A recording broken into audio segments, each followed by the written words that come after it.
Whoopi Goldberg spent decades not knowing where she came from. She invented a surname, inherited a Caribbean origin story she could never verify, and built one of the most recognizable identities in American entertainment on a foundation she herself admitted was largely guesswork. Then a DNA test dismantled the guesswork entirely. What the results revealed reached back thousands of years and raised a question about identity that no laboratory has yet been able to answer. Before we dive in, comment where you are watching from and click subscribe. She did not grow up with a homeland. No grandmother stories about a village. No father tracing a finger across a map. No surname that pointed anywhere real. Karen Elaine Johnson was born in 1955 in a Chelsea housing project, raised by a mother doing it mostly alone, and the past simply was not something the family had access to.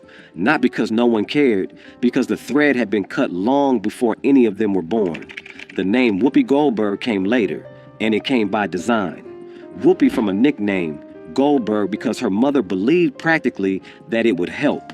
The entertainment industry of the early 1980s had its preferences and its gatekeepers, and Emma Johnson had watched long enough to know how the game worked. Her daughter took the name, kept it through stand-up clubs and Broadway, and an Oscar and 30 years of public life, and never pretended it was anything other than what it was, a choice, not an inheritance. What she could not choose was an origin. For most of her life, she held on to the idea that her family had come through the Caribbean at some point. It was not an invention exactly. It was the kind of assumption that circulates in African American families across the urban Northeast, where migration routes crossed, records thinned out, and somebody's elder once mentioned an island, and the detail stuck. Plausible enough to repeat and impossible to confirm. She said so publicly, without drama. No performed grief, no theatrical longing for roots she could not name. Just a clear-eyed admission that she did not know where her family came from and had made a kind of peace with that. That honesty is easy to pass over, but it matters because it says something about what the DNA results would eventually mean to her. Not a shattering revelation, not an identity crisis, but a door swinging open in a wall she had quietly stopped expecting to move. The wall itself was not hers alone. Millions of African American families had stood in front of the same one. Understanding why it existed is the only way to understand what breaking through it actually meant. The 1870 census is where most African American family trees stopped growing. Not because the family stopped existing, but because before that line, the record stopped seeing them as people. Prior to emancipation, the U.S. Census recorded enslaved individuals in separate slave schedules.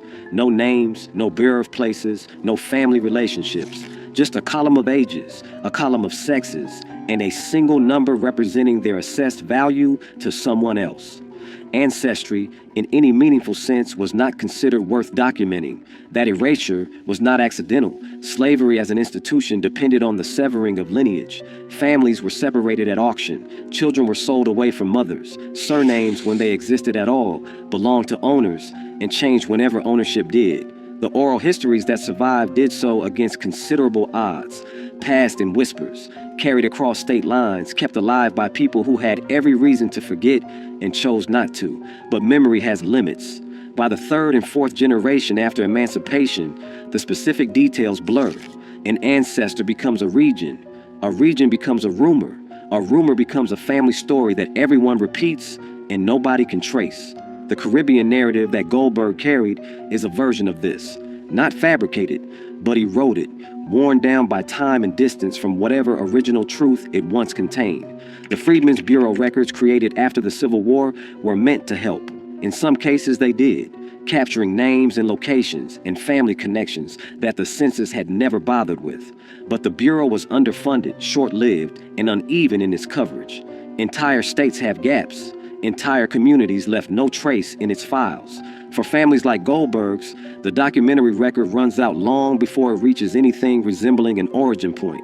That is the wall, not a metaphor, a structural historical fact built from 2 centuries of deliberate omission. Documents were never going to get past it.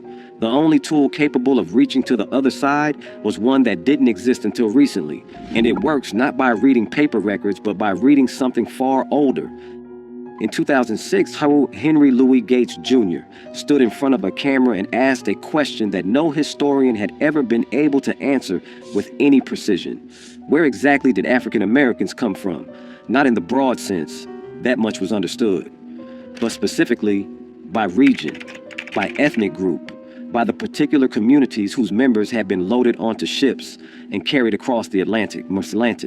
Gates believed DNA could get closer to an answer than any document ever had. The result was a PBS documentary series called African American Lives, and Whoopi Goldberg was among its participants. The methodology Gates's team used was not a consumer ancestry kit. It was a research-grade genetic analysis combining mitochondrial DNA, Y chromosome testing where applicable, and autosomal DNA to build a layered picture of ancestry across multiple lines.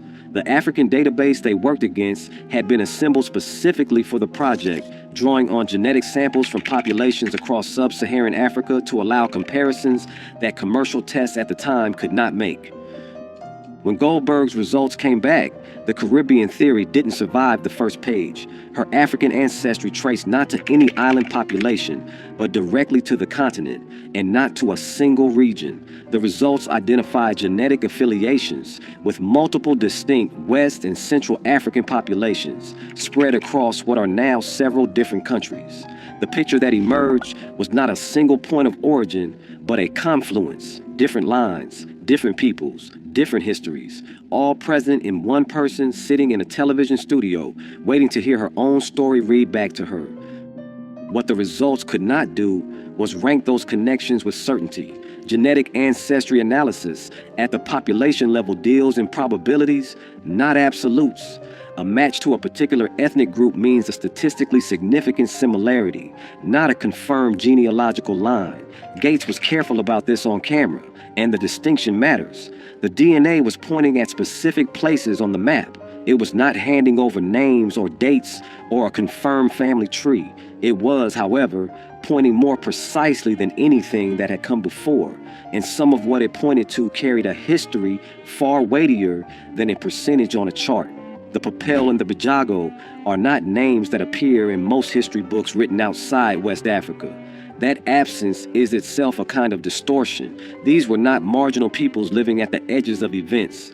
They occupied the islands and coastal lowlands of what is now Guinea-Bissau, a small nation wedged between Senegal and Guinea on the Atlantic coast. And they had been there long enough to develop distinct languages, spiritual systems, and political structures entirely their own. The Bajago, in particular, had a reputation the Portuguese found difficult to manage. Their island homeland gave them a natural defensive advantage, shallow channels, difficult navigation, terrain that favored people who knew it. Portuguese slave raiders who operated along the West African coast in the 16th and 17th centuries learned, often at considerable cost, that the Bajago were not easily taken. They raided back. They attacked vessels. They maintained a resistance that lasted longer than most coastal peoples managed against the weight of European maritime power. That resistance did not hold forever. No resistance did. Through a combination of interethnic conflict, Portuguese military pressure, and the economic machinery of the slave trade that turned neighbor against neighbor across the entire region, people from Guinea-Bissau did eventually enter the Atlantic trade, carried primarily toward Brazil and in smaller numbers toward North America. The routes were specific, the ports documented, the numbers counted by the people doing the counting for their own commercial purposes.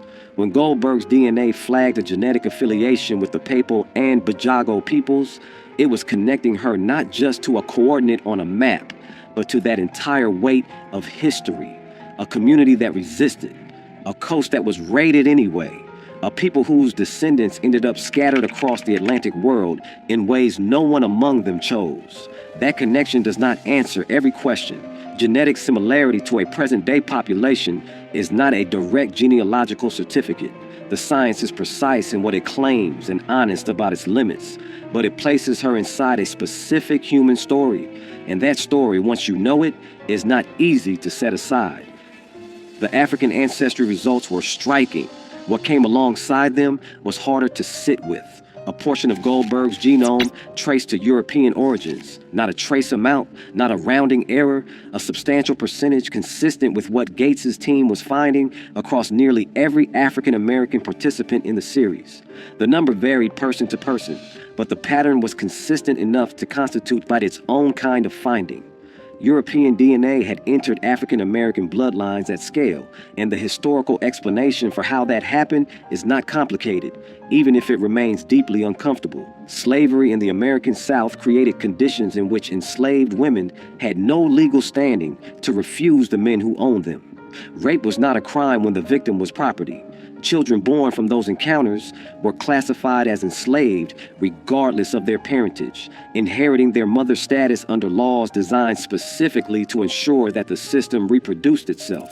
The white ancestry present in so many African-American genomes today is, in the majority of cases, a direct genetic record of that.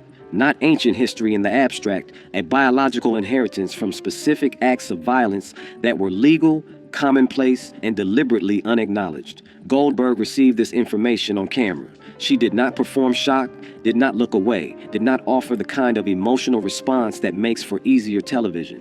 What she gave instead was something quieter, a recognition that this was always part of the story, that anyone who had thought honestly about African American history had always known some version of this was there. The DNA was simply making visible what had been rendered invisible by design. What the results could not do was name anyone.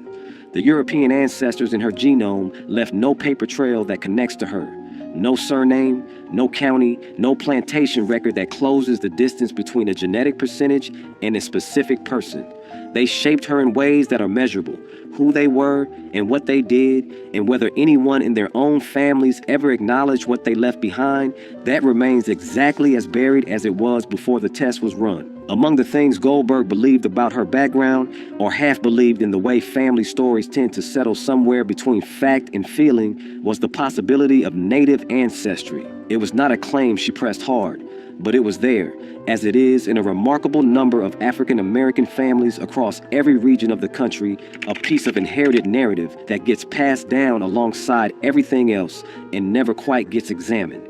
Gates's team examined it. The genetic results found no significant Native American ancestry in Goldberg's profile, not a buried trace that science had finally uncovered, an absence. And while that absence might seem like a simple correction, what it actually revealed was something more interesting than a yes or no answer about one woman's family tree. The belief in Native American ancestry is so common among African Americans that researchers studying the African American lives participants noted it as a pattern worth understanding in its own right. Almost universally, participants arrived expecting to find indigenous ancestry.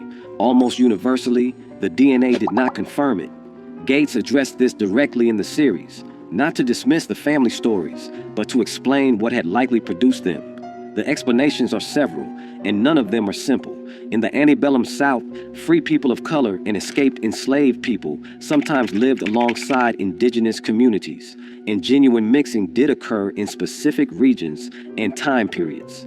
But the scale of that mixing was smaller than family tradition suggests. More significantly, certain physical features that families interpreted as markers of native ancestry, particular hair textures, bone structure, skin tone variation, have other genetic origins entirely, many of them African. The story, in other words, was built on real observation and a reasonable but incorrect interpretation of what that observation meant.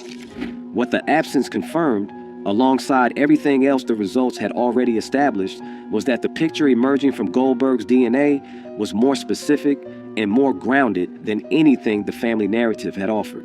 The guesswork was being replaced, piece by piece, with something that could actually hold weight, and the most precise finding of all was still waiting.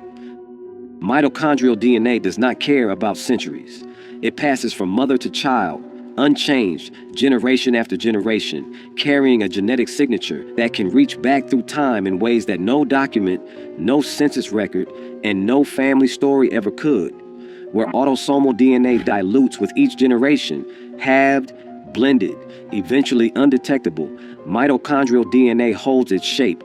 The maternal line it traces is direct and unbroken, a single thread running back through every mother's mother, stretching further than recorded history reaches. Goldberg's mitochondrial haplogroup placed her direct maternal line within a lineage rooted in West and Central Africa, consistent with the broader ancestral picture the autosomal results had already established, but reaching deeper into it. Not the era of the slave trade, not the colonial period, further back than that, into the ancient population movements that shaped the genetic landscape of the African continent itself, long before European ships appeared on the horizon. What that means in practical terms is this: the woman who built her public identity on an invented surname and an unverifiable origin story carries, in her maternal line, one of the oldest continuous human genetic signatures on Earth. Africa is where the human species originated. The deepest maternal lineages in existence are African ones. Goldberg's haplogroup does not make her unique in this. It connects her to a vast and ancient human story that predates every nation, every religion, and every boundary ever drawn on a map. The significance of that is easy to understate.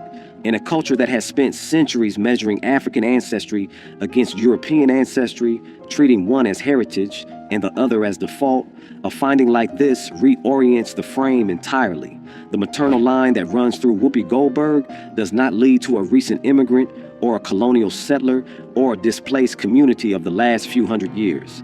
It leads to the origin point of human history itself. That is what science established. What remained, and what no haplogroup analysis, no subautosomal percentage, no genetic database could resolve, was the question of what any of it means to the person who carries it. The results taken together told a story that no family tradition had come close to capturing. Guinea-Bissau, Namibia, West and Central Africa across multiple distinct populations. A European ancestry that entered the bloodline not through choice but through the specific violence the institution of slavery made routine. A maternal haplogroup reaching back through thousands of years of human history to a continent that was never just a point of origin for Goldberg's family. It was the point of origin for everyone. The Caribbean story was gone. In its place was something far more specific, far more complex, and considerably harder to reduce to a single sentence. Goldberg has spoken about the experience of receiving those results, and what she has said is worth taking seriously. She did not describe it as a transformation.